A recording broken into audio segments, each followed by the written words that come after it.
everyone. We are here to speak to Zach Clancy about CBD. Now, Zach is the Alchemist Kitchen CBD Educator. And I am Karolena Theresa. I'm just a local New York City comedian who is really interested about CBD. Personally, I love anything about health and wellness. Anything that's going to improve my life. If there's a new cream, I want to put it on my face. If there's a new tea, I want to drink it. Whatever's out there that's new and that's something that's going to improve my life, I'm always here for it. I'm always ready for it. And so I'm really, really excited to hear more about CBD from Zach. He's going to tell us, I have a bunch of products in front of me, and he's going to explain pretty much, he's going to give me a little bit of history, he's going to give me a little bit of the facts, and he's going to explain how CBD can improve our lives and just basically give us, the rundown on what it really is. Because I've heard everything. I'm like, is it weed? Is it cannabis? What kind of cannabis is it? Where does it come from? Why is it this way? And why is it all of a sudden a huge craze now? Sure, yeah. Where do you want to start? Very hot topic. Very hot topic, and I'm excited about it. I've tried some of the products, and honestly, I've had nothing but good results. So I'm excited to hear about what the other possibilities are. Yeah, me too. So Zach, do you want to start by telling me how you came to this place in your life? How did you become the CBD expert? Sure. I know a lot about psychoactive plants in general, but specific to the Alchemist Kitchen, they were looking for a part-time herbalist, and I reached out to them. I have some friends who work there, and then I came on board, and shortly thereafter, the owner, Lou, was like, hey, you know a lot about CBD. And given the rise in popularity of the product, the position of me moving into CBD Educator was kind of born out of necessity. A lot of information out there, a lot of confusion, because there's a lot of misinformation. So it's kind of become my job to weed through it all and figure out what's correct and what isn't, what's hype, and what's founded upon, good evidence and good science. So you're basically our CBD filter. You filtered through it all. Kind of, yeah. Yes, you're like a CBD. siphon, yeah. Yeah, you siphon it all and you throw it into me, and then it comes out. And also, I know that understand. you host workshops. Yeah. For Alchemist Kitchen. Absolutely. In fact, we're doing one this Thursday at the Alchemist Kitchen at 6 to 7. 6 to 7 people on Thursday Please come. at the Alchemist Kitchen. Yeah, it's part of our ongoing efforts to just inform and educate the public on just the generalities of CBD and medical cannabis in general. They're free, so amazing. Please come, yeah. So why don't you let's give a little teaser, and let's talk about the different types of CBD. Different types. Well, I guess we can go through these products here. First and foremost, oils, super crucial. Put them under your tongue, they're sublingual. It also works great as a topical agent in the form of salves. We have capsules, edibles as well. Got some honey, some digestive bitters, really good for the stomach. And then recreational things like our gumdrops. Oh, the gumdrops. Yeah, I'm excited. those are fun. We're gonna have some of those later. Yeah. So, What's if up? I'm interested and I'm excited and I'm like, I really want to try CBD, I want to go for the drops. Where do I start? The low end. The low end. Our mantra is start low, go slow. Go. I love that. Yeah. Start low, go slow. To the point. And we have these little sample sizes. It's about a week supply, and you can start out taking 3 to 10 drops, we say. It's a generally recommended starting dose, but I should clarify that there really is no, exact number for any specific reason that you might be taking it. It's So more just- of like, sorry. It's about like just feeling it out for yourself, figuring out what dose works for you. Start low, go slow. 6 that to 20 makes more milligrams. sense. 6 to 20 milligrams. Okay, that's important. So here's another really good question that I don't really think I know the answer to. Does it have THC in it, and is it more effective with or without it? Will it get you high? Is that the question? That's an important question. Is that the that's question? what THC does. Less than 1%. Okay. Specifically less than 0.3%. And that's just to So be there is THC in it. less, yeah, a negligible Just like a tiny amount. bit. Exactly, Yeah. yeah. Almost as if it doesn't exist at all. Okay. But you don't need THC for CBD to work in the body. It's completely effective as a medicine in its own right, but for different things. You know? That's a really good thing when you just said for it to work. Can you tell us a little bit more about how it works? Like, for instance, what are some of the symptoms that I could use CBD to help me with? Sure. And like, tell me here where I would go. A lot of purported benefits, some more founded than others. It helps with anything from stress, anxiety, depression in some instances, to pain and inflammation, especially neuropathic pain. It has antioxidant qualities, and some people use it for headaches. That I've heard of a lot of. Yeah. So which would I use? Would I use a capsule for my headache, or would I do drops for my headache? Probably the drops would work, and that's just because it enters your sublingual glands when you put it under your tongue and goes directly up to the brain, That which makes is where all the sense. pain is being registered. That makes a lot of sense. Yeah. And so what would I use the capsules for? Capsules, very good for stomach-related issues, and more of a global effect, just because it runs through your GI tract, enters your bloodstream, goes all over. But inflammation, pain, stomach issues. Some people take the capsules for sleep-related issues. I guess that's something I should clarify too. A lot of people come in with the assumption that CBD is good for sleep. It can help for that, but it's not a sedative in the same sense that melatonin is, or even other herbs like valerian or skullcap. So we have a question here. What's I'm up? going to read it to you, Zach. Can you We have a tell lot of us? questions. We have a lot of questions. I'm really excited about all these questions. I know. Okay. We'll try and get to them all. So what is the usual dose for autoimmune pain/inflammation issues? No less than 20 milligrams, I'd say. When you're looking at one of those more severe issues, you need to take a considerable more amount. Do we have anything on the table? Capsules, great place to Capsules. start. And you can start out with taking 1 to 4 of those a day. Okay. Let's see. Will the THC show up on a drug test? Now that's a real one. No. Any CBD dominant product has less than 1% of THC in it when it's sold in the state of New York, because we have to be in compliance with the laws here. So absolutely no worry for that. Oh, okay. Here, this is a really, really good question. What's up? Is there a cancer treatment effective brand recommendation? Cancer treatment. So when it comes to cancer and CBD, CBD is a great anti-inflammatory, which can help with the residual effects of cancer, but it's actually not the strongest anti-cancer compound that the cannabis plant produces. In this specific instance, THC is actually more effective when it comes to dealing with cancer, specifically because it's an anti-proliferative. It helps block metastasis of the cancer cells, and it helps it from spreading.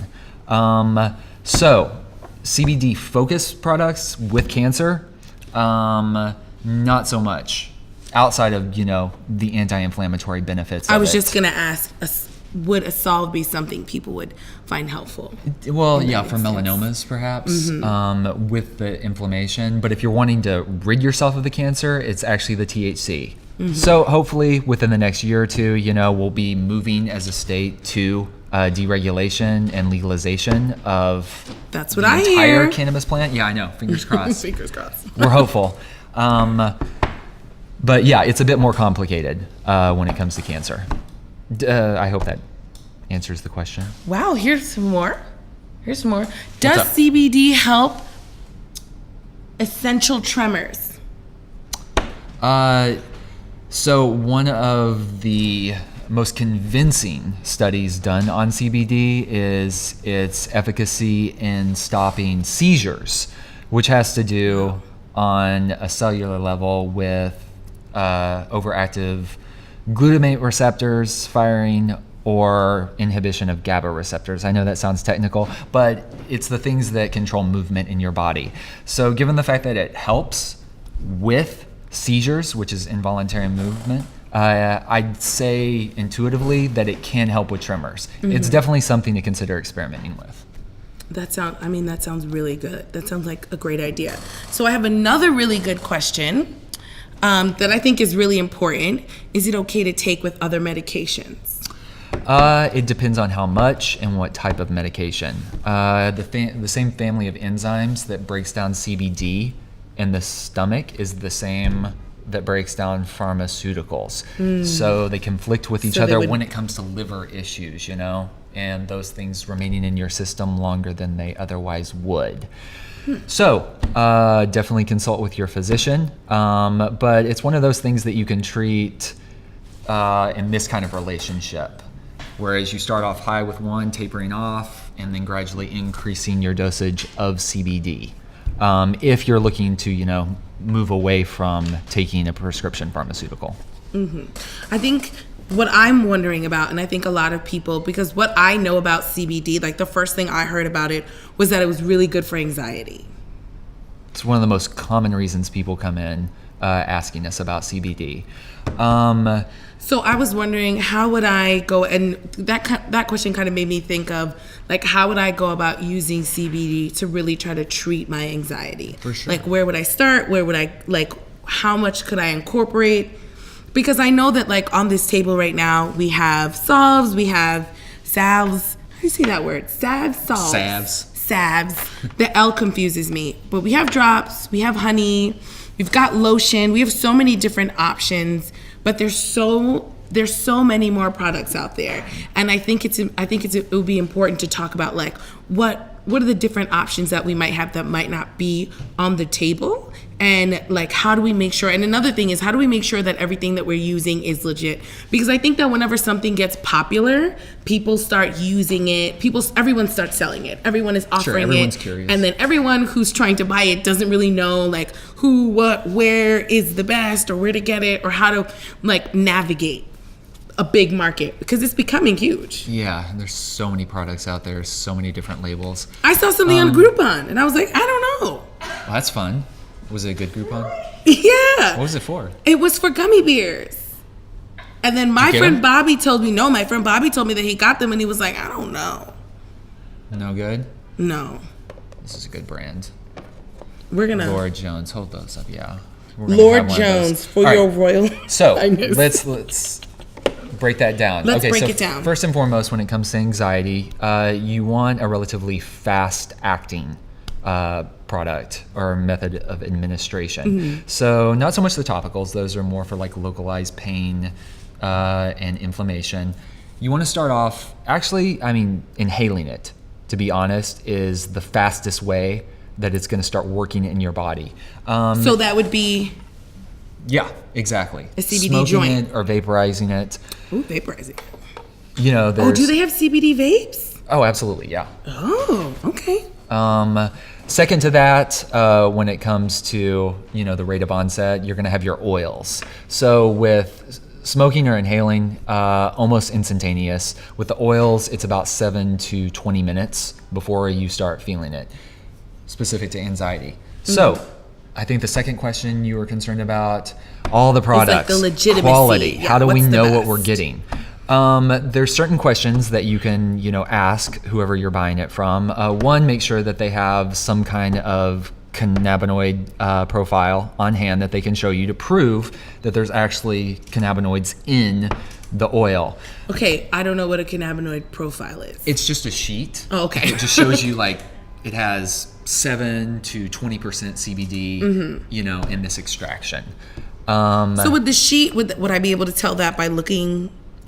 We label all our products with how many CBD is in there, like actual CBD, not hemp oil, which is So usually... when it says 300 milligrams CBD per bottle, is that what we're talking about? Yes, okay. Absolutely.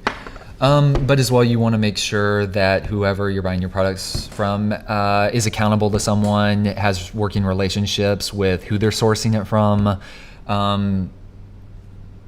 preferably all the way up to the farmer that they're getting it from. we have recently forged a relationship with Hudson Hemp, located upstate, who's growing very high quality CBD rich hemp plants. And we're sending that to our extraction facility out in Colorado, who we have a working relationship with as well. I'm glad you brought that up because I have a question. Is CBD baby hemp plants? I feel like I heard that CBD is a baby hemp plant. No, that's crazy. What is it? That's what, cruel, killing really all these baby plants. No. I mean, that's what I heard. You want them mature and flowering. Mm-hmm. Okay. Yeah, I think a common misconception is the debate over whether this is from hemp or cannabis. Yeah. Just to clear that up, hemp plants botanically are cannabis sativa that are just bred to have trace amounts of THC in them.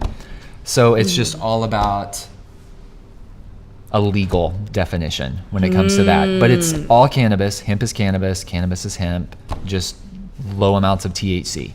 Okay, so that would be the difference. And then we have one more question. And our producer Paula answered it, but I think it would be great to say it out loud so everyone can hear. And that is, which one is best for inflammation? It depends on what type of inflammation. If we're dealing with topical or like, skin surface inflammation, easily, one of our salves. Our lemongrass scented one, our Cool Soothe, both of those are really good. But it also works really good on the face as well. It's really good for acne, apparently. Oh, yeah. Just because, acne is inflammation, and it's really good at reducing that. We were just, before we started, talking about the saffron face cream. Yeah, that one smells good, too. I like that one. Oh, my God, that does smell good. Yeah. And so this would be good for acne? Yeah, for sure. And what else? Any kind of because inflammation, eczema, psoriasis, there's anecdotal evidence that personally I'm all about a cream. Give me a cream, especially something that goes on my face. Yeah, for sure. Well, I like creams. She's creams trying to great. she's trying to stay fresh, I feel you. Try that out. Yeah, I definitely will. Okay, so what else can we? Oh, here I have a really good question. It's about. So we were talking about these and going to the gym. We were, yes. Yes. And I think this is really, really, I think it's really cool. I kind of want everyone to know about this because I want to try it out. So you use these, you take one of these and then you go to the gym an hour before you go to the gym. Just one. I really have noticed how it helps with my breathing. And when it comes to working out, breathing should be the most important thing that you pay attention to. It's all about regulating your breath. And in that regard, CBD pairs really well with yoga as well. I noticed that I'm able to pay attention to my form and just focus on breath regulation all throughout the course of that. I do it when I do hot yoga. I do it when I go on long runs. But you do it when you do hot yoga? Yeah. For sure. Really? That's interesting. I would love to try that. But cannabis in general is really good for working out, as I'm sure some of our audience out there knows. Because working out gives me anxiety. I'm not going to lie. It gives me anxiety. I have it before I get to the gym, and then I get to the gym, and I'm like, oh. Or when you take a class, and it's just full of everyone, and you're like, oh, I have to try that. It's constantly going. I can't keep up. What is going on? These moves are crazy. Yeah, for sure. Helps with all that. And let's see. Can we talk about... Ooh. So what's the difference between these two? What's terpene infused? Terpenes are just the aromatic or the smell good features. Smell. Yeah, it's what gives orange cannabis, cookies. Yeah, it's what gives cannabis its aroma. There's a lot of good ones, and those have medicinal benefits as well. That's another important thing about making sure that who you're buying it from has a cannabinoid profile on hand, because it usually also lists the terpenes that are present in that particular variety of cannabis that they're sourcing it from. 50,000 different terpenes. Cannabis produces a lot of them. For a variety of different purposes, to attract pollinators, to attract pests. I think that's also a really good thing that you brought up is the smell. What I've noticed is there's so many varieties, and I feel like it's important that people know that the smell, they can choose so many different things, and they won't have to worry about it smelling like anything other than orange cookies or lavender or saffron, right? It doesn't have a dank Yeah, smell. Basically, it doesn't have a dank, is what I was We trying to say. do have products like that, if you're into that. But no, they're all formulated, kind of to, I don't know, enhance. Those other flavor profiles. Okay, so this is something that I, also heard, which I think is really interesting. Have you heard this, and what do you think? Is it true? What is it about Alzheimer's, and what CBD, and just in general, what CBD can do to the brain? Because I heard that it can actually really be good for Alzheimer's patients, or like for preventing it in general. There's so many things I've heard about, like how it can be preventative. It's very good preventative. There's a lot of theories on what causes Alzheimer's. It just comes down to little tangles in the brain, and just the way they mess up the ability of the brain to, send signals across neurons. Neurofibrillary tangles is what they're called. And then there's, a huge debate between, amyloid plaque and tau protein people who are in this field researching it. All in all, what those build up to and lead to is just systemic inflammation in the brain. CBD is a general anti-inflammatory. Oh, okay. Keeps all that at bay. I'm making the connections now. Yeah, exactly. I love. But yeah, there's some interesting studies. There's a lot of interesting studies being conducted these days that explores a lot of different psychoactive plants and their effect on Alzheimer's. It's not just cannabis. You have psilocybe mushrooms, and then there's also some research about Banisteriopsis kepi. It's the non-psychoactive ingredient in the ayahuasca brew. So just to let you know. Well, thank you. No, because honestly, I have Alzheimer's in my family, and I'm about ready to just run around and start dropping it in people's tea. Like very low key, Yeah. Well, it's a great thing to just add to your overall general wellness program, You don't have to go overboard on it, But yeah, 20 milligrams, 5 days a week. I think that's a good regimen. 20 milligrams 5 days a week. That sounds easy. I feel like I could do that. Super I can easy. Make that happen. I love that. If you don't want to think about it, capsules, just pop one a day. Ooh, someone also has a question about postpartum depression. There has been recent studies that have looked into how CBD helps with just overall depression in general. Depression, another really complex topic when it comes to, what is causing it. Specific to that, I can't give you any sound scientific research that is being conducted specifically focused on that, but when it comes to global depression, there are some compelling studies, and it has to do with the fact that it very weakly interacts with serotonin receptors, 5-HT2A or B, I think. I can't, or maybe 1A. That's technical. That's very technical. Serotonin receptors. It weakly interacts with those, and I think that's what they're looking into. So it's definitely something to experiment with. So are we at the beginning with the science of this, at the discovery of this? Because from everything you've told me, you have a lot of really sound information, but there's so much more I feel like that can be experimented on, that we can discover with CBD. I think it is really exciting. Oh yeah, for sure. What's CBG?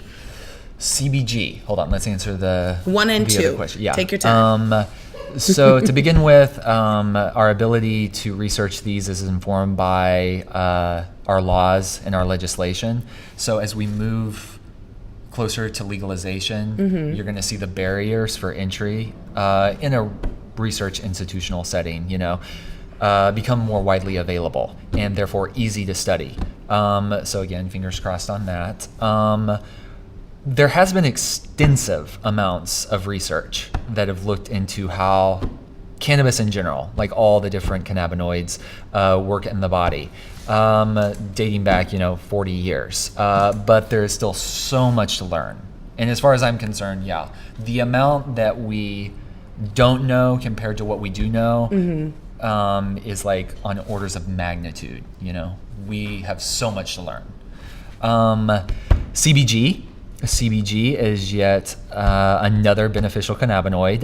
It's one that is gaining in popularity just because people researching it have noticed that it is very effective in killing cancer cells, and therefore might be the most effective cancer remedy offered by the cannabis plant. But there's over 120 known cannabinoids that the cannabis plant produces that we've discovered to date. And even recently, I think in the last month or two, there was another study published where they found 21 new novel cannabinoids. So this is something too. Zach, you are truly a scholar of CBD. I mean, stop. I can't with the knowledge. He's like, 2 months ago, there was a new study. I haven't read a study, I don't think, since I left college. Well, this is my job. Okay, like I said, that's true. He is the funnel. Like I'm the funnel. He's our CBD professor, to be honest. I mean, I'd love that job. You would. Who's hiring? I accept. I can teach this all day. Oh, but yeah, it's something to mention though. Finishing that thought.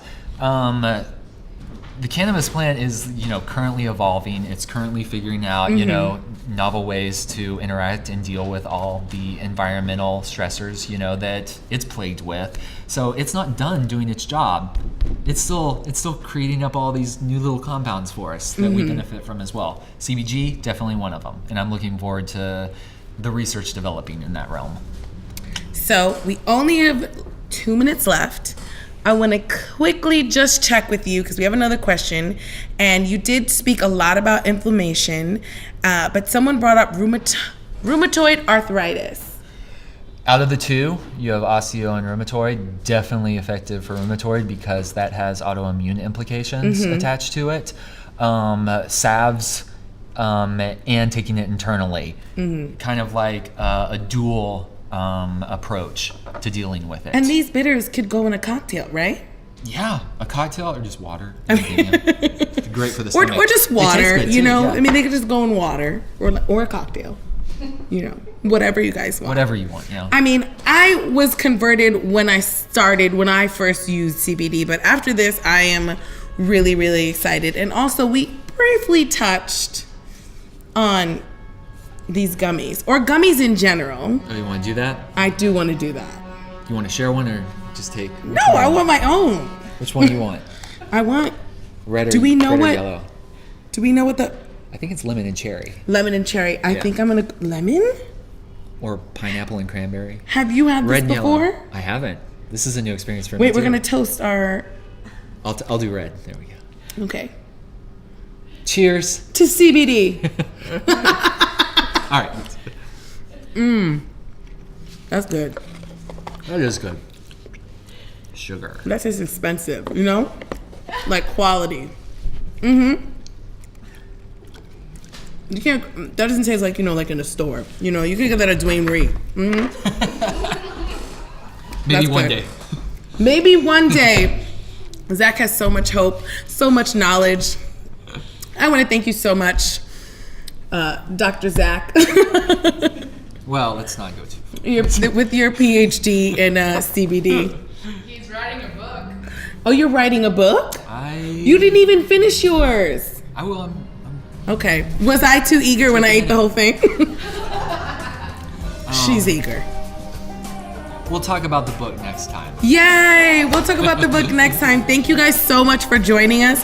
We'll definitely be doing this again, and we'll let you guys all know on Facebook and Instagram. Please follow the Alchemist Kitchen. We love you so much for being with us, and have a great day or night. Bye. Bye.